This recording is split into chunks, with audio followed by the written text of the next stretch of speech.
Hello from the Marcus Ashley Art Gallery in South Lake Tahoe, California, where we're just making a birthday Dr. Seuss video because of all the abundance of love for Seuss that we have here in this gallery. And we're just going to take you through some of the secret art and the taxidermy and the different things from Dr. Seuss that you might not even know exist. So anyway, follow me. So we'll start out with things that you might know from Dr. Seuss, like this early sketch of the book inside cover of Oh, the Places You'll Go. So this is a rough draft, again, teaching us something, showing us a little bit of his style, what he did, and how he developed these books that we all love so much and are loved all over the world. Then we start to get into things like his secret art. This is stuff he painted all throughout his life, but didn't show many people after the 20s and 30s when the books started taking off. Prior to that, prior to the books, he was a professional artist or trying to be and doing different illustration jobs around the New York area to make ends meet. And then we all know what happened when the books took off in 1937. So pieces like Chase in the Forest, which was a piece that was auctioned off by Dr. Seuss to help handicapped children, is a really fun, amazing piece with a great provenance and story behind it. The bronze work that you see here is tribute art by an artist out of LA named Leo Rines. Seuss did not do bronze during his day, but I think that Leo did a really great job capturing Dr. Seuss's characters.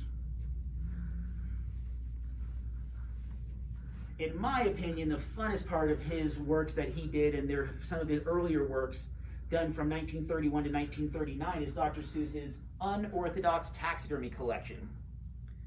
He did 21 of them in total, and 18 have been released so far. We'll see the last 3 in the next 3 years as they're released. Some of the more interesting ones, in my opinion, because of their provenance, are what we call the marine mug set. It's all of these fish here, of course, with the star, the sea going to Lima fish up in the upper left-hand corner there, has been one of the most popular pieces of Dr. Seuss art ever to be released since 1997. Now these pieces here, these fish, Dr. Seuss created them to work with the Esso Marine Oils and Greases Company back in the 1930s, where these things actually helped Dr. Seuss help the company sell motorboat oil, oil only for boats, like the carbonic walrus here.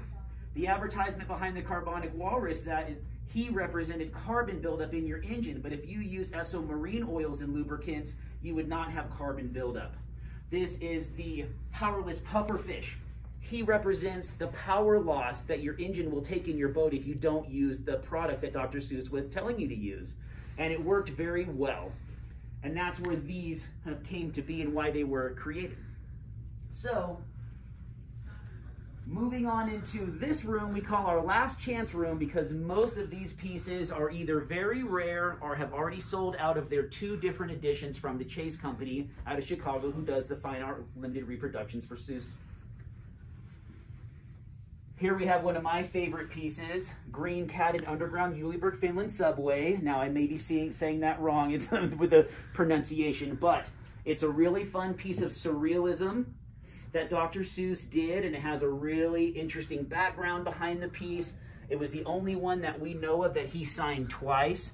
So there are some really fun little nuances to this piece.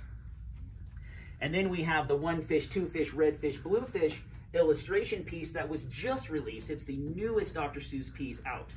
And of course, this again is a rough draft, something that you would not see exactly the same thing in the book, filled in with crayon, which he often used crayons and markers and all kinds of different things. So I hope that was a fun just layout of the Dr. Seuss program and what he did other than the fantastic books that we love him for. This was the other side of Dr. Seuss. And just to send it all home, the reason why we have the Dr. Seuss books now is because of the artistry he taught himself, not have anything to do with the books. The stuff he did before he ever thought about writing a children's book is what this amazing collection is all about.